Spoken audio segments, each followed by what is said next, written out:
Okay, so we're gonna go into a little bit of technical coolness about lower tantra, because I think people underestimate how powerful lower tantra can be. And some of the practices to do with lower tantra are really profound and really powerful.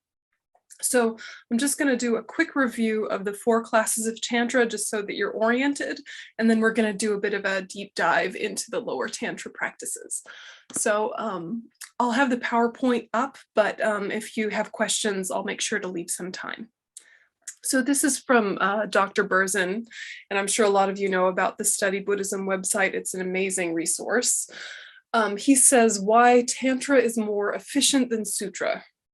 In a grand presentation of the stages of hidden mantra, Tsongkhapa examines 3 levels of Tantra: General Tantra, common to all 4 Tantra classes, Uttara Yoga Tantra, and Kalachakra Tantra.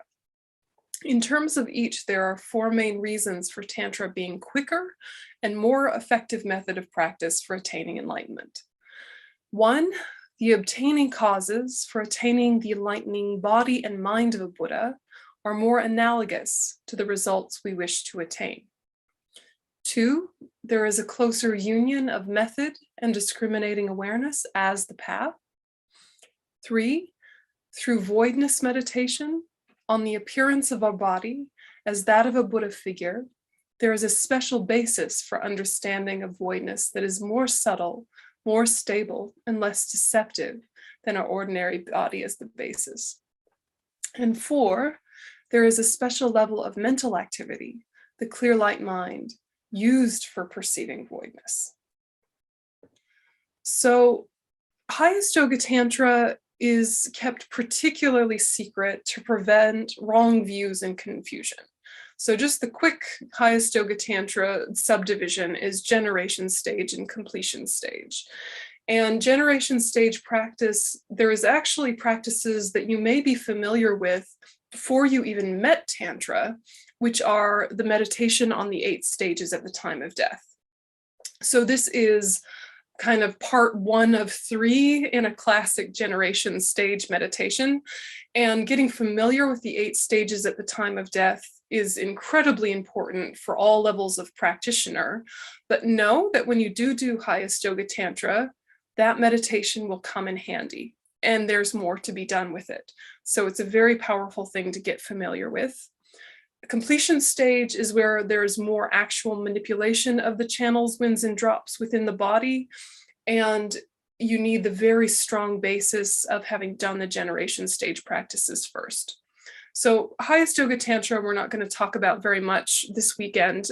We can talk about some general things occasionally as you have questions, but I guess the important thing to realize about the secrecy is that it's not because there's something shameful or something embarrassing about Tantra.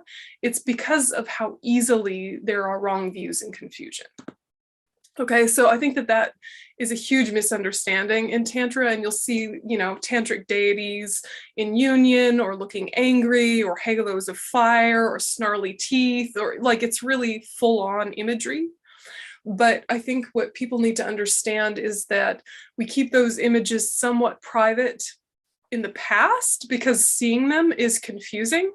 The problem is now they're everywhere. And sometimes some Dharma centers even have very secret images just out in the public Gampa, and new people see them and they think, what? And they're either too excited or too alarmed, or they're misunderstanding. And you know, even before you get into Tantra, that surely it's symbolic of something, surely. And yes, it is symbolic of any number of things. But what we're really talking about is the display of negative states of mind is not the same thing as a negative state of mind. The essence of the philosophy of Tantra, as is quoted in one of the most famous texts, is it's like a termite born from wood eating the wood. So you have attachment, you realize that it's empty, and that destroys attachment. Yeah, but you need to have attachment first at various levels, like attachment to cake.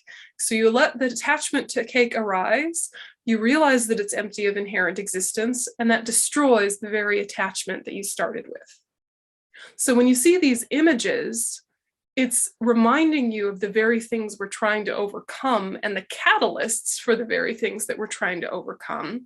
But it's also saying that everything that is the scariest or the most kind of like rage-filled, lust-filled, confusion-filled aspects of your experience are workable. Yeah, that actually all of that energy doesn't need to be lost or suppressed or subdued. It just needs a transformation. So the energy that accompanies attachment or the energy that accompanies hatred can be used for compassion, loving kindness, and the wisdom realizing emptiness most deeply. So when you see these images, you already probably knew that a little bit or knew that quite well. New people, we keep it secret from them because unless they get a whole conversation in context, they're going to be weirded out. Yeah, so it's not private because we're ashamed, it's private because it needs a lot of conversation. And when you have your sadhanas and things and your tantric implements and things, keeping them separate and secret is a way of kind of preserving the sacredness and the energy of them. You know, if your friend comes over and touches your tantric implements, it's not the end of the world. Don't get weird and superstitious, but also don't have them out as a display like, look at me, I'm a fancy tantric practitioner. You know, it's really using your common sense of what you know to be true about keeping things quiet and sacred. Yeah, and you're preserving the energy and the continuity and the momentum by giving things respect in this way, while at the same time remembering they're empty. So it's just that gentle pivot back and forth between it arises from emptiness and it has this form is important and sacred, but it's empty. Yeah, and it arises from emptiness, it's important, it's sacred, we preserve it, but it's empty, you know? So you're not becoming a fundamentalist, but you're also not becoming flippant. Yeah, so highest yoga tantra, that's the brief aside. Going into the lower tantras, the three lower tantras are Kriya Tantra, Action Tantra, for example, 𝐀𝐻𝐿, Charya Tantra or Performance Tantra, example Vajrapani, although there's Vajrapani forms in all classes, and Yoga Tantra or Union Tantra, for example, 𝐂𝐴𝐳𝐿. Okay, so the three lower tantras all have these two main meditations, but they're not explicitly listed in the practice manuals. This is some of the behind the scenes scaffolding that's built into the lower tantras that are very profound. So we have yoga with sign and yoga without sign. So yoga in Buddhist Tantra refers to the spiritual discipline to which one yokes oneself in order to achieve full integration of body and mind. Sign in Buddhist Tantra refers to our innate grasping at the appearances, projections, and signs of inherent existence. So sign means to still have a sense of ourselves as truly existing. When we meditate on the deity, because we only have a conceptual understanding of emptiness, all the aspects of the practice are still seen as existing intrinsically. This is yoga with sign. Yoga without sign is thus the practice where that grasping at true existence has been overcome. So basically you're working with deity yoga while you understand emptiness but haven't realized it, and then it upgrades once you've realized emptiness. Okay, so going back to the four classes, Kriya Tantra or Action Tantra. Here, the focus of Kriya Tantra is outer practices such as cleanliness, dietary mandates, use of mudras, you know, these hand gestures, and these practices support health and long life. With health and long life, hopefully one has time to develop deep realizations. So some people even say you practice lower tantra to buy yourself time, to have more time to practice higher tantra. But you're not, the main thing is that you're not thinking you want health and long life for their own sake.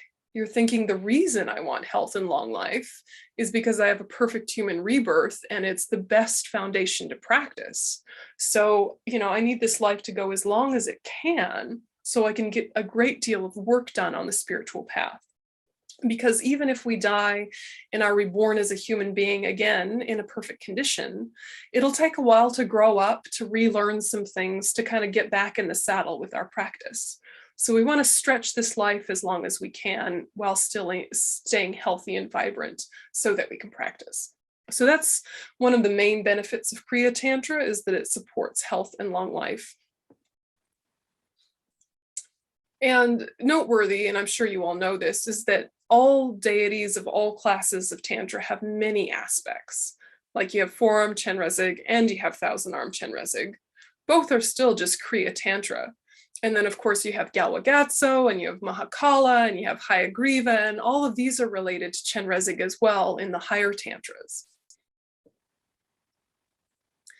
So performance Tantra or Charya Tantra, the focus is also mainly on outer practices, particularly ritual and use of mudras, as well as many recitations.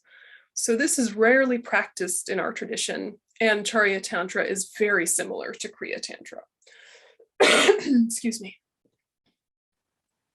So you might have seen Vajrapani like at the bottom of a Thanga.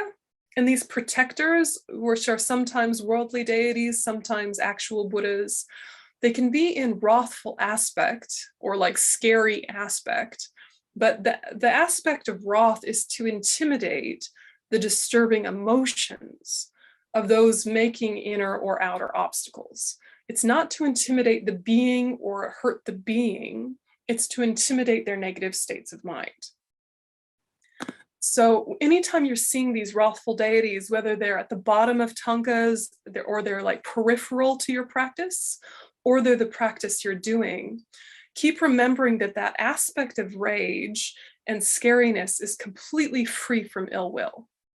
And I'm sure that you would guess that anyway, but it's not like somehow you have elevated righteous anger. No, you don't have anger at all.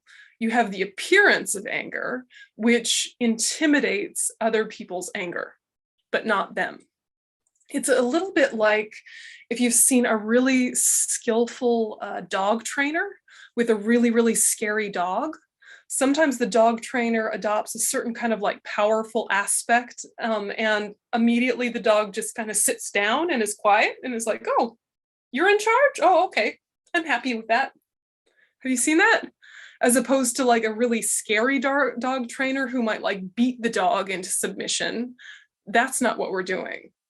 But still, it's a positioning of strength which subdues the negative state of mind. But it should have that same feeling as a very skillful dog trainer with a scary dog. The scary dog being like the afflictions of some other person, right? Where when that skillful trainer does a powerful stance of some kind and that dog subdues, they're actually happy. Yeah, have you ever seen those documentaries? Like the dog's even kind of wagging his tail. Before he was snarling and growling and wanted to bite him. And then the trainer's gotten his anger to subdue and he's actually happy to be subdued. So that's the way the protectors are and the wrathful deities are with the negative states of mind of sentient beings. It's not like a bully meeting a bully. It's someone with strong assertiveness meeting bully energy. So you have to stand up to bullies, don't you? But fighting fire with fire just creates a cycle of violence. So we have to be so clear about the distinction between wrath and anger, because they can look exactly the same, but feel totally different. Does that make sense? So you're going to see those guys all over the place, whether they're in your practice explicitly or not, but it's good to know what the scary aspects mean. And then Yoga Tantra or Union Tantra, this one places a little bit more emphasis on internal activities than the first two. The Bardo rituals for those who have died, as well as practices to help those who have taken rebirth in the lower realms, these come from Yoga Tantras. So practices like Kunrig also have numerous and elaborate hand mudras. This is the main deity we practice in our tradition of Yoga Tantra, and he still is quite rare. This is Kunrig. But sometimes when there's elaborate prayers for the dead, it's coming from this Tantra. And so all of these lower Tantras do practices related to subduing the vital winds. So the various winds circulate in the body, the upward moving wind, the downward voiding wind, and so forth. And we say wind like energy, right? Not like air. And they keep the body functioning. So prana, the vital wind or life-supporting wind, is one of those basic winds. Pranayama in Kriya Tantra means to stop conceptual thought by holding the breath with a technique called vase breathing. This is a very profound and powerful technique, especially when combined with the visualization of our mind as a moon disk at our heart. So the preliminary to these techniques, to become familiar with them, are things like the 9-round breathing. Okay, so breath work and Tantra go together, but if you're reading a Tantric Sadhana, you don't say, pause here to do breath work, pause here, pranayama, and so you're kind of like, wait, no one ever told me, I'm offended. It's annoying, right? All of this cool breathwork stuff is not in the sadhana. It's all in the background scaffolding. And so it's one of these things where probably the first time you do it, you need someone to walk you through it in a group practice.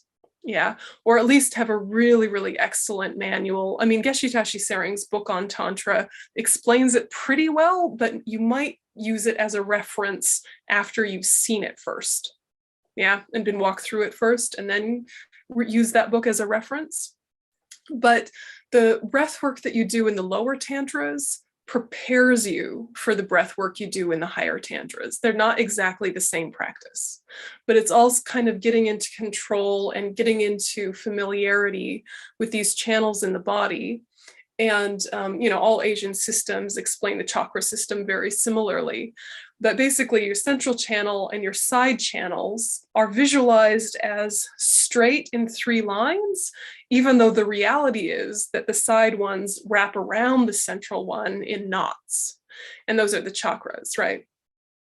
And what's the problem is that our mind rides on the wind, and it can't actually enter into the central channel, and it can't be manipulated as flexibly as we'd like it to be. And our body-mind connection is all out of sorts at our level. And we even feel these chakras without knowing it. I think when you're particularly anxious, you get kind of a tightness in the chest or like a pit in your stomach. So those little knots around your central channel got even tighter than usual, and then they kind of loosen up a bit. So starting to kind of notice that they exist and starting to gently manipulate them can make it easier to do these practices when you start learning them. Why learn them? Well, the really cool thing about lower Tantras is that it helps you develop calm abiding and special insight simultaneously. So in the sutra path, you're developing calm abiding, single-pointed concentration on a virtuous object as its own project, right?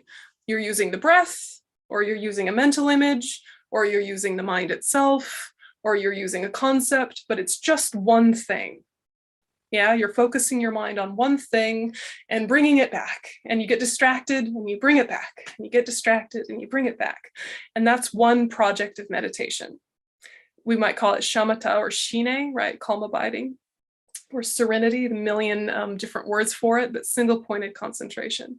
And it's hard because our mind likes to multitask, but after a while, the mind starts to like being focused, and there's kind of a flow state that can happen, and that's lovely. But it's like one project. And then the other project is analytical meditation, which turns into like special insight into the nature of reality, using the wisdom realizing emptiness, but it also can be into things like how to practice compassion more effectively, or how to practice patience, all the analytical topics. So in those meditations, the mind is moving proactively, analyzing on purpose. It's still staying contained within a structure, It's not just going off on tangents or free associating, but there's movement in analytical meditation. And in Sutra, we're learning that you need the stability of single pointedness and the flexibility of analysis to eventually come together on emptiness for you to then realize emptiness directly. Yeah, you eventually bring them together, but you need them both very strongly on their own first. In Tantra, you're practicing them together from the beginning. And the way that you're doing that is you have the visualization of the body of the deity. You're doing the breath work, which actually helps you stabilize your concentration. And then you're remembering all of this is in the nature of bliss and emptiness. So you're having an analytical thought, a visualization, and a body situation happening. It's a lot. And at first you have to kind of build them, you know, work on one part, work on one part, work on one part. But you can bring them all together and start developing your calm abiding and special insight simultaneously from the very beginning of your path, or at least the beginning of your tantric path. So it's more efficient, and in some ways it's more fun because your mind likes to multitask. So at first, you're just kind of getting used to what does the deity look like? What are my channels like? And you just keep it simple, not all the gazillions of channels in your body, just 3. Yeah, just the main 3, and not a super elaborate deity. You're using a Kriya Tantra deity, which usually just has 1 face and 2 arms and 2 legs. Of course, as you get into the higher tantras, more faces, more legs, more hands, you can think of more channels, more branches of the channels. It gets more elaborate, but it's variations on the same theme. So it's actually less hard than it sounds once you get the basics. So the first basic that we learn, and sometimes you learn it divorced from context, is 9-round breathing. It's one of those ones where a lot of my teachers say, even if you're not even doing your sadhana yet, just to do it first thing in the morning really gets you clear and stable. It's very short and it's very simple, but it helps you come into connection with the fact of your channels and starts to get things moving more smoothly. So in the visualization, you imagine that your channels are not all locked around each other. You imagine that they're all nice and flowing and straight, even though that's not the case. It kind of invites it to be the case eventually. So we'll do a little experiment with it, and this will be familiar to some of you, but don't worry, I'll walk you through it if it's new. So a little meditation. And so just take a minute. Calm the mind. Focus your attention on the breath. You can use the technique of counting the breaths to settle the mind and bring it to a state of deeper focus and concentration, ready to engage in meditation. Just spend a minute just with the breath. No big deal. Letting yourself settle.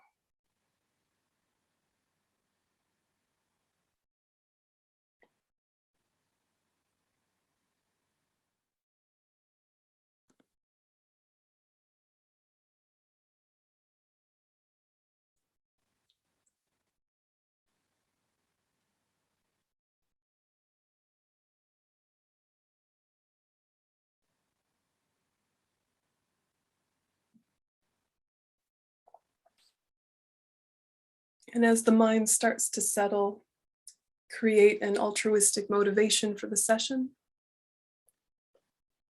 Think that you are meditating not just for your own individual benefit, but you're taking the time now to meditate and develop your mind to become a wiser and kinder person, able to be of benefit to all beings, and connect with refuge and bodhicitta.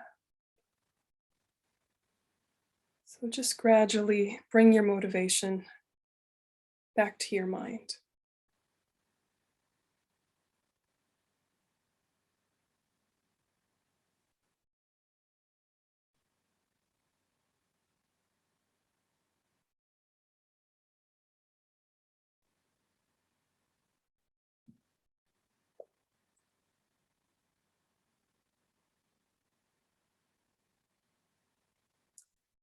And now begin by visualizing the 3 psychic channels or tubes within your body, through which the wind energy moves.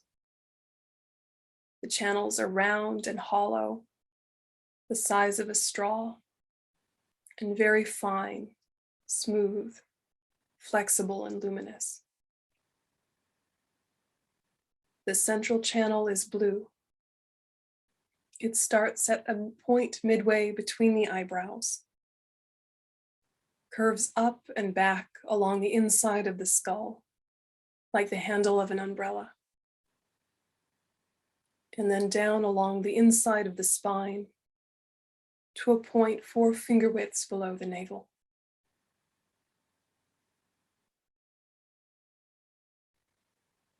The right channel is red and runs from the right nostril back and then downward along the right side of the central channel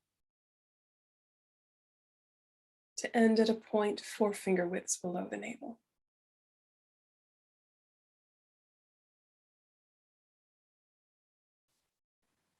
The left channel is white, also runs from the left nostril down along the left side of the spine to also end 4 finger widths below the navel. For this meditation, imagine that the ends of the 3 channels join together at this point, 4 finger widths below the navel. And just focus for a moment on this visualization.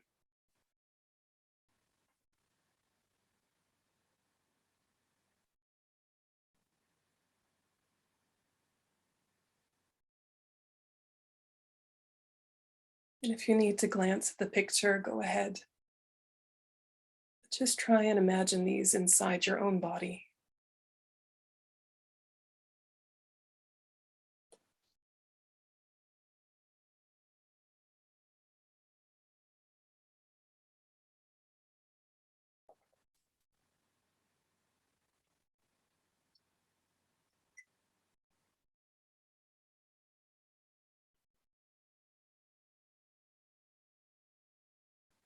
And for the first 3 rounds, we're going to breathe in through our right and out through the left.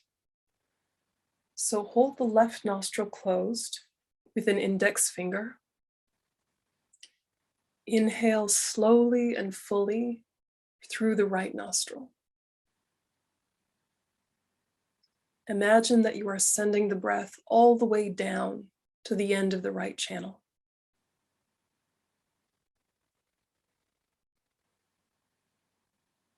Imagine that the breath flows from the right into the left channel as you move your index finger to hold the right nostril closed. Now exhale slowly and fully through the left nostril.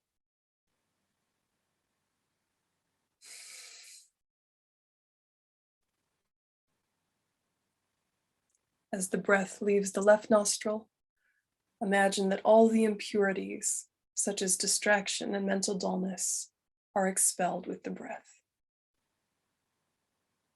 So do this 3 times at your own speed. In through the right, out through the left.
And breathing normally.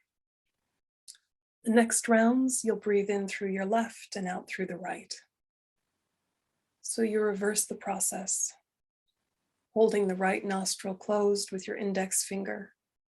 Breathe in deeply through the left nostril. sending the breath all the way down to the end of the left channel.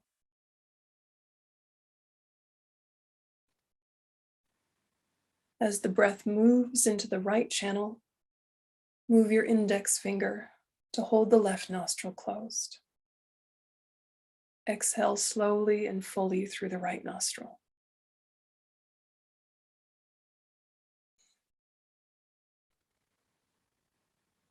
As the breath leaves the right nostril, imagine that all impurities are expelled with the breath. Doing this 3 times at your own speed.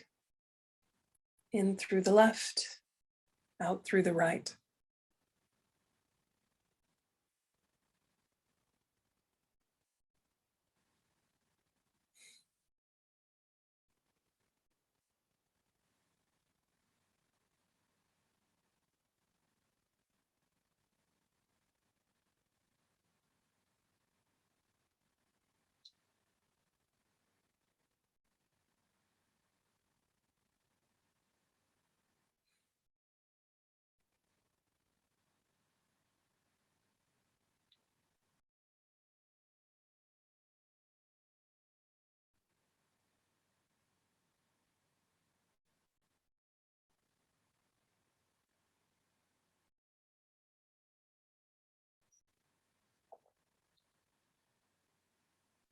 And then for the last 3 rounds, you'll breathe in through both channels and then imagine the air going out through the center. So now inhale slowly and deeply through both nostrils, sending the air down through the right and left channels.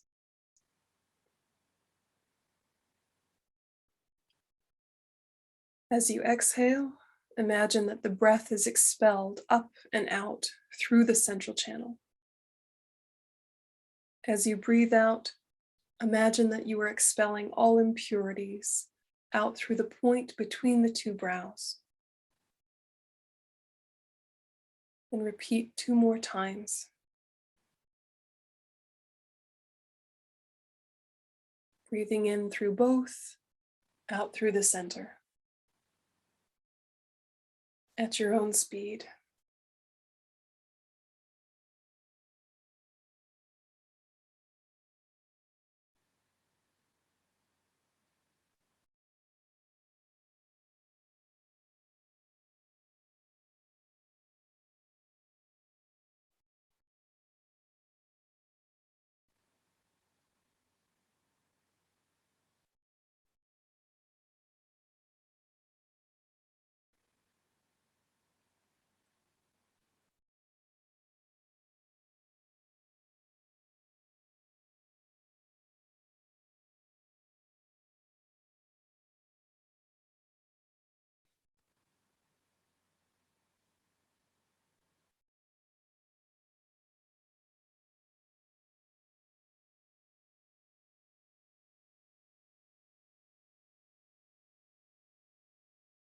And then we dedicate. May the supreme jewel bodhicitta that is not arisen, arise and grow. May that which has arisen not diminish, but increase more and more. May the precious few of emptiness that is not arisen, arise and grow. And may that which has arisen not diminish, but increase more and more. Okay. So some people like to do 9 rounds several times. Some people like to add in ideas about the afflictions being cleared from each. There's a lot of layers you can add, but just keeping it really simple is very effective, even without any particular analysis. Just very gentle, spacious visualization, slow, intentional breaths. It can really help, and it's a great preliminary to any meditation. But in terms of the lower tantras, it helps you get used to just very gently starting to control the breath in a way that's not stressful, doesn't feel like too much pressure, but is just gradually kind of getting used to the relationship between the coarse outer breath and the subtle energy within the body. Yeah, go ahead, Mika. Most of the time happens when now when I do the breathing, I start coughing and emotions coming up, Mm. I've learned in my life to suppress, I think it's suppress the emotions and not let them out. And also when and I find it, for me now on Zoom, this is very safe because I can turn off the video and just start crying or something. But it feels like not okay, and it's like I'm still struggling about it, and I think it's the emotions when I can see the emotions on empty of inherent nature. Mm-hmm. And what you just said a couple of minutes or before this, then I can use it, but it's still like it feels still wrong, or that it's coming up. If the question now is, if it comes up, do I have to go just do it again and again, or when I start coughing or something, just let it go, or stop the practice? That's my Yeah. No, I'm glad you brought it up, because it happens. It can happen to any of us, and I think part of the beauty of Tantra is there's a lot more of an obvious relationship between body and mind that gets utilized. And we all know that emotions are mental, but also kind of get stored in the body as well, or trapped or blocked, or, there's a physical aspect to our mental experience. And even though this body will die and decompose and our mind will continue on, nevertheless, it's in this body now. Yeah, and so sometimes even just sitting still, not even doing 9-round breathing, the emotions come up. Sometimes just a basic breathing meditation, emotions coming up. And the question to ask yourself is, how much space do I have today to process? Yeah, if you've got some space to process, just keep doing it gently without any kind of forcefulness until it feels like it rolls through. Because sometimes what happens is that the content of the emotion may have been relatively dealt with or not, only but the energy of it's still stuck, like I've dealt with that years ago. I think about it a good way. I've reframed it. I've processed it, but your body does not agree. Yes. And it's so frustrating because you're like, come on, body, catch up to my mind. But sometimes it actually hasn't been kind of allowed to let everything digest, all the things that have happened in our life, just to let it integrate and digest and roll through. So if you have space for it, to kind of watch the way emotions are like waves that can just roll through, and at the apex, they're really uncomfortable and they're not what you want. But if you can kind of be steady with them, they'll naturally roll through and finish. If you keep blocking them each time, then they keep coming up to that crescendo each time. But if you can kind of let them all the way roll through, some of those big ones might actually release. But it's only if you've got space for it. I think that with all meditation, it's your relationship to the distractions that are the key, not having them or not. Yeah, you're always going to have distractions. It's about looking at your relationship to them, or you're always going to have distractions, at least till you're enlightened. But, so it's like today the distractions might be, I'm just kind of bored, or I'm just kind of over it. Okay, what's your relationship to that? Then the next day, oh my gosh, all of this grief, all of this trauma, all of this, oh my gosh, what's your relationship to that? Then other days are, all these sort of temptations and a song from the radio and all the things you want to do today, and you're all kind of happy, excited, and buzzy. What's your relationship to that? And, it's creating the correct kind of distance, because you don't want to push away your emotions. You don't want to suppress your emotions, but you also don't want to believe them. Yeah, they're here, they must be experienced, but that doesn't mean you believe in them. Yeah, like the classic in the Lam-rim, the person walking down the footpath at twilight and they see the rope curled up and they think it's a snake. They can be just as scared of that rope as if it were an actual snake. It doesn't matter if it was true or not, the fear is the same. And this helps us remember the lack of inherent existence. But still, whether it was a snake or a rope, your nervous system is agitated. You know, whether it's true or not doesn't even really matter. Your body thinks it was. So let it roll through.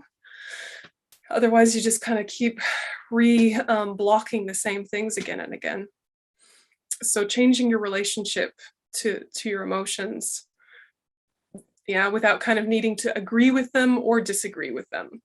Yeah, not pushing or pulling with them, just kind of, okay. Yeah. And being really kind to yourself the whole way through. Because it's those ones that we've been very present with the whole chapter of the emotion that we then have the space to be really present with other people with. If we haven't been present through the whole chapter of that emotion, when we see it in someone else, we get a little panicky and we want to fix it and we want to stop it for them and we want to be helpy. And, you know, we sort of suffocate their creativity to get through their own stuff because we're kind of panicked to be there with it. But if you've dealt with your stuff, then you're not putting it on other people. You're just able to hold the space. So it also helps with your compassion work if you can be compassionate with yourself when these things happen, because they will. Yeah. Yeah, and days you don't have space for it, you go, oh, there's a little nugget I'm going to come back to. Okay, oh, money pay me whom, I got to go to work. We're coming back to this, you know. Yeah. I don't know, does that help? Does that resonate with your own wisdom? Yes, it resonates. It's like, it's helpful now that someone else tells it. You can read about it in the text and so on, but now yeah, it helps. Yeah, you're not alone. Don't worry, you're not alone. Also, that helps. Yeah. Yeah. So yeah, it also be and practical. Yes. So thank you very much. Yeah. And it's a good thing for us all to remember if we're in retreat too, is in a group retreat, is that different people are going to take turns popping off. And so then we can kind of be a bit patient, a bit more flexible. You know, we're going to be the one that has a day, someone else is going to be. And what can happen is when you're in a group, like what Mika was saying about how nice it is to turn off the Zoom so you don't get embarrassed. In retreat, you can't just turn off the Zoom, you know, they see you and then all of your pride is embarrassed to be seen. And then you get all kind of tight and kind of defensive and kind of reactive.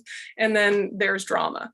So prepare for drama in group retreats because people have stuff come up and then they're ashamed of it and then they block it and then they get tight and then they get obnoxious and it's suffering. But it happens, you know. So if we just didn't have pride, we could just work through all of our other emotions in public and not worry about it. But we get so embarrassed that then we add layers and layers on top of what's already happening. So anyway, group retreat is beautiful and fun. But if someone tells you that their group retreat was magical and peaceful and there was no drama whatsoever, I would say that is rare. Yeah. Are there any other questions about 9-round breathing or any stuff that came up that you were curious about? Thank you. Well, I've used white light when I've done the 9-round, but I've never used the red, blue, and white. What do you think about visualizing the white, blue, and red? I don't know. Well, I'm doing the 9-round as well. Just keep it white, keep it simple. I think keep it simple. Some people add Tonglen to this practice. There is a tradition of adding Tonglen to this practice. So in black, out white, yes, but that's kind of after you've already stabilized a bit. The channels are the 3 colors because theoretically those are the 3 colors that they are. So I wouldn't necessarily bring in like Om Ah Hum stuff right away. I would kind of close one chapter of the meditation and then shift to another chapter of the meditation consciously without kind of blurring it together too much. But right after, you know, after 9-round breathing to do the Om Ah Hum meditation with the 3 colors might be really nice because you're in a really stable spot for it. It might really be quite profound. Oh, wow. Thank you. So if that's one you like, it'd be good to do back to back. Sweet, absolutely. I'm always doing Om Ah Hums. Yeah. So this idea of yoga with signs, yoga without signs. This is the lower Tantra methodology that's built in but isn't really talked about in the practice manual itself. And the terminology is a little off-putting because it's new, but just it's meditations before you've realized emptiness, meditations after you've realized emptiness.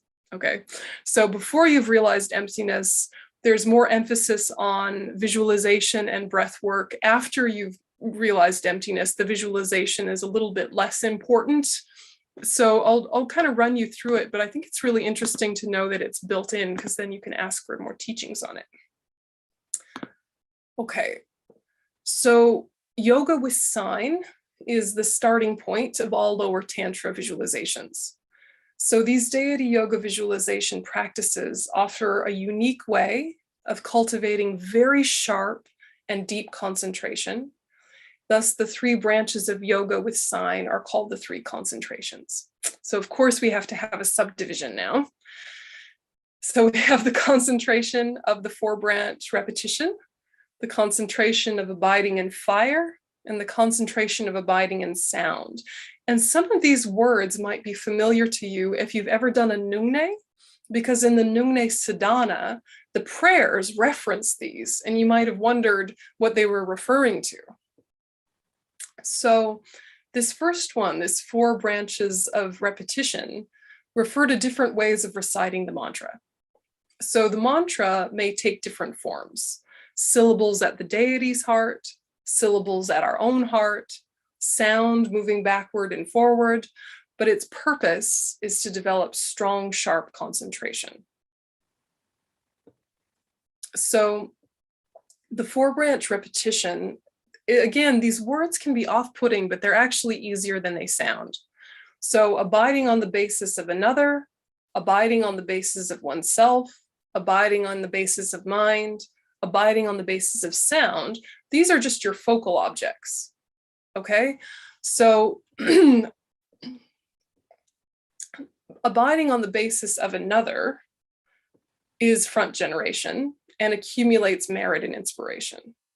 And then the other 3 are self-generated deities. So oneself, mind, and sound.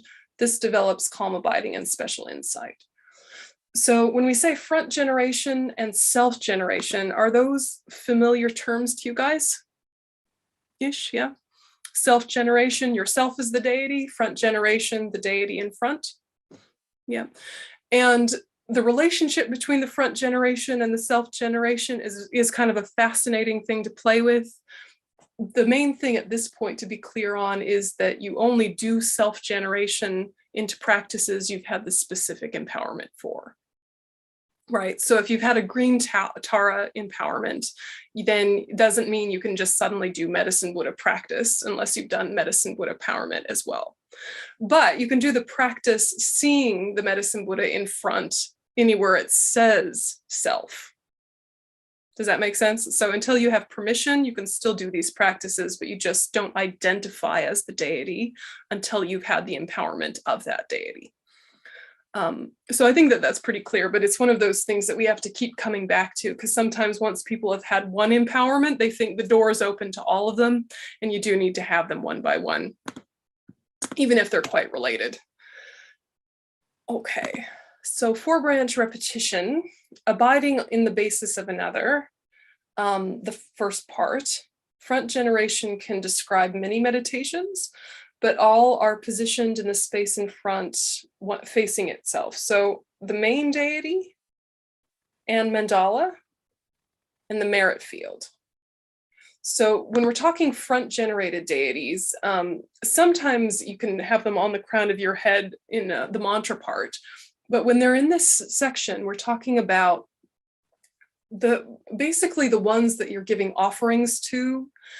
It can be the main deity, like if you're practicing 𝐀𝐛𝐨𝐿, it starts with 𝐀𝐛𝐨𝐿 in front, sometimes with a mandala, or it can be the whole merit field. And then abiding on the basis of oneself, mind, and sound. This is that 6 deities practice that, again, you probably have seen in the Nungne Sadhana. So this is just a process of self-generation. And every single tantric practice has layers to develop self-generation. This one, the 6 deities, is the one used in lower tantra, and it's really beautiful. And it's kind of like the way the universe of our practice gets created. So the deity of emptiness is just a meditation on emptiness.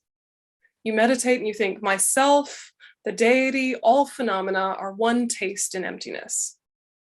And then from emptiness comes the deity of sound, just meaning the sound of the mantra begins to resound in space.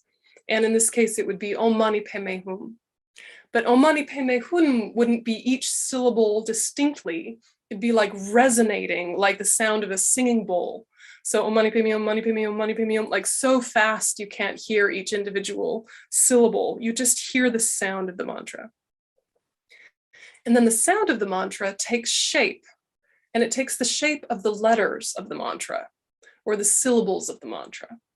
And it could be Tibetan, it could be Sanskrit, it could be English, it could be Mandarin, it can be whatever are letters that depict that sound most easily for you.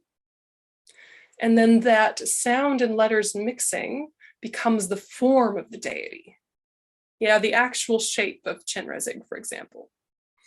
And the deity of mudra, doing the gesture related to that deity. And then the deity of syllable is mainly stabilizing that and developing divine pride and clear appearance. Is then placing Om, Ah, and Hum. So self-generation is something that happens again and again in every single sadhana. Sometimes it's in one moment you arise as the deity. Sometimes you arise as the deity very gradually over many, many steps. But what's happening here is destroying ordinary appearance and grasping. Yeah, ordinary appearance and grasping. What does it mean, team? Do you know? Yeah, what does it mean to destroy ordinary appearance and grasping? It would be having an understanding of emptiness in terms of everything you view, everything you think, everything you say. Yep, yep, yeah, exactly. It's like the tantric realization of emptiness, isn't it? You know, so it's the wisdom realizing emptiness that you're already cultivating, but what you're adding to that is getting rid of the grasping at yourself, not only as inherently existent, but as ordinary. So it's kind of like emptiness plus, and the plus is then you as the deity to help cut through your sense of ordinariness. And it's again that psychology I was talking about before of how we relate to other people as, you know, their body, their personality, their whatever, and that's all very new and surface. That's also how we see ourselves. You know, we think of ourselves as our body, our history, our personality, our voice, our education, our financial status, whatever, you know, all these very surface things, plus just our innate grasping at the self. When you visualize yourself as the deity, you have to first dissolve everything into emptiness and then arise as the deity. And otherwise, it's like your ordinary self is wearing a 𝐀𝐻𝐨 suit, you know, and you're kind of feeling like you're, I don't know, a pretender in this little costume, but you're really not the deity. So when you dissolve into emptiness, it means you're remembering the fact that it's all empty of inherent existence, which opens back up that sense of infinite potentiality from which you arise as the Buddha you'll become. And that Buddha you'll become is way more you than this person you identify as. So the deity is also empty of inherent existence, but your Buddha nature, your mind being empty of inherent existence and its ability to develop has been with you from beginningless time. It cannot be destroyed. It can only be developed into Buddhahood. Your afflictions, your personality, your neuroses, your suffering, all of that is changing, and the way you view it is changing and can be ended.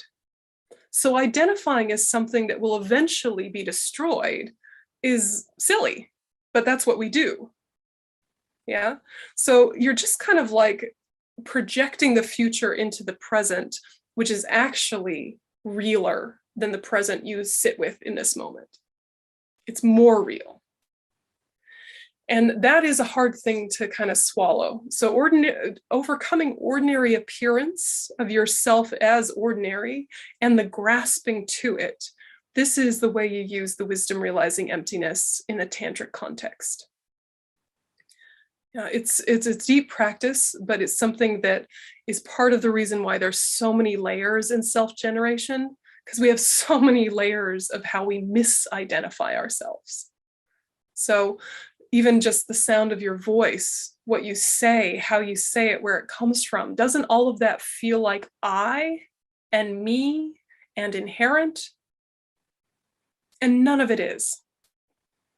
You know, your vocal box and the way of speaking and which part of your vocal range you use and your way of using your face and your mouth and all of these things and your genetics and your culture and your language and all of that, quite new, really. Even if you're old, it's quite new relative to beginningless time. You know, so all dissolved into emptiness and then the mantra. Beautiful, yeah? Much closer to you. So these self-generation practices, sometimes it feels like this is a long process to getting to where I know the sadhana is going, which is, I am 𝐀𝐻𝐿, here is my mantra. Why all these steps? It's because we have a lot of layers of misengagement with the self that we need to break down. Just want to help Claire to ask her question, was sitting in the chat about, she asked, how could you explain about tantric instrument, like the 𝐕𝐢𝐬𝐢 and bell, do you go out to buy, and yeah, how do you get it? Oh yeah, you can just buy them at a shop.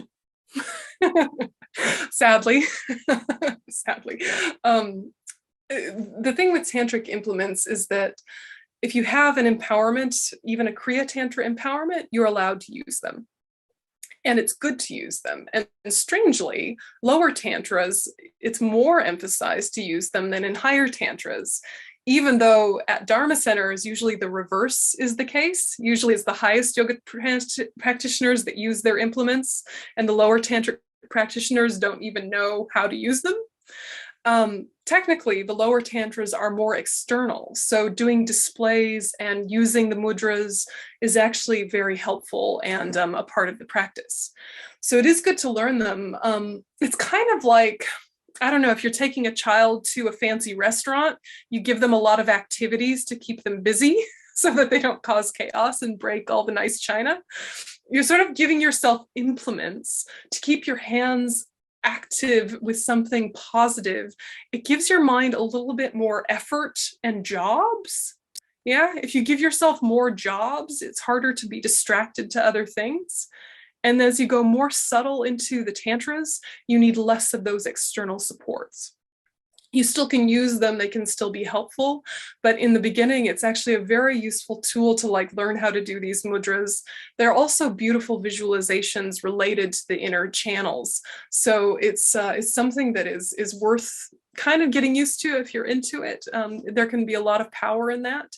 And when you see the lamas use mudras and implements, you can really tell there's a lot more going on than just some gestures. There's a lot of energetic movement that's happening there.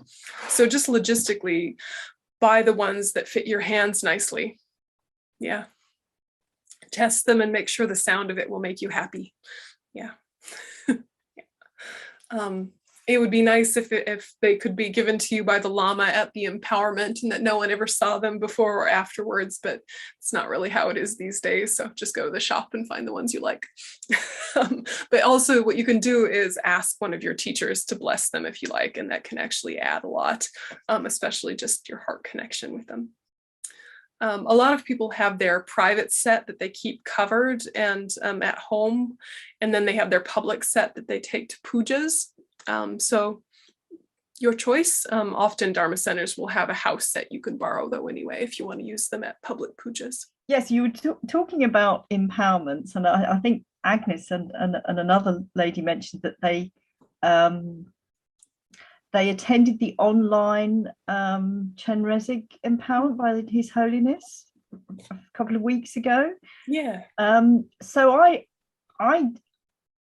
I wasn't there, obviously. I was watching it online, and I was aware that His Holiness said that this is okay, as it can be seen online as an empowerment for the Tibetan people here and also people in China.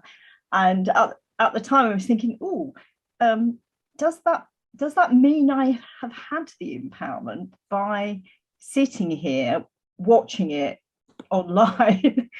Was that His Holiness giving me the thumbs up that I'd had it or not? Because I mentioned I've been attempting to do the inseparability on a fairly regular basis, and I've always sort of in my head I've always taken the 𝐀𝐻𝐨𝐼𝐵 as being in me, not me being 𝐀𝐻𝐨𝐼𝐵, but the 𝐀𝐻𝐻𝐨𝐼𝐵 being in me as an image. So does this mean that I've been given the green light to actually be 𝐀𝐻𝐻𝐵, which I kind of feel I really want to be? I mean, well, 𝐂𝐻𝐻𝐴, 𝐂𝐻𝐻𝐴's highest yoga tantra. So it's one of these things where if His Holiness said that by doing this online, you can receive it online, he means what he says. From your side, though, you have to have thought, I accept, right? So you can't be like involuntarily empowered, right? Like if the cat walks by, the cat didn't get the empowerment. You probably got a blessing, but you can't involuntarily be given an empowerment. So you can't be like a passive recipient. You had to be tracking what he was saying and agreeing with what he was saying. But if that was the case, you have the empowerment. Great. Hooray! Right. Can I just say on that point, next weekend His Holiness is doing a higher yoga tantra completion stage in his initiation, and when I saw it I thought, ooh, crumbs, should I even think about getting involved with that? Is it possible to just watch it and I see you have to do a kind of a practice, a commit to a practice, and it's now been, and you can read what that practice is, which seems kind of familiar, but there's a bit longer and more complicated with things I don't really understand. And I think, well, should I be getting into this? Well, it's a good thing just to dip your toe into it.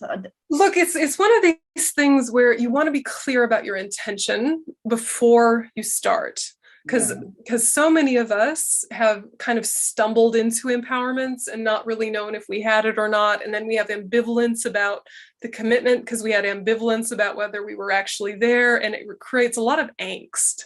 Right. So His Holiness, in his amazing compassion, offers these things publicly and live. Like the Kala Chakra is highest yoga tantra. He'll offer it to thousands of people totally live as a blessing. You as the individual have to decide beforehand, am I there respectfully receiving it as a blessing, or am I taking it as a practice? And if I'm taking it as a practice, that means I promise to do this practice every single day for the rest of my life. Yeah, and if you have 𝐂𝐻𝐻𝐴 empowerment, that means you're already doing 6-session guru yoga every day for the rest of your life. And there's ways you can purify if you, get really sick or you traveled and you don't know the time zone, or, if stuff happens, there's ways you can purify. But you want to have the intention of keeping it perfectly for the rest of your life, remembering that in Buddhism, to keep perfectly means addressing missteps, purifying them, and restoring them. It doesn't mean that you're perfect.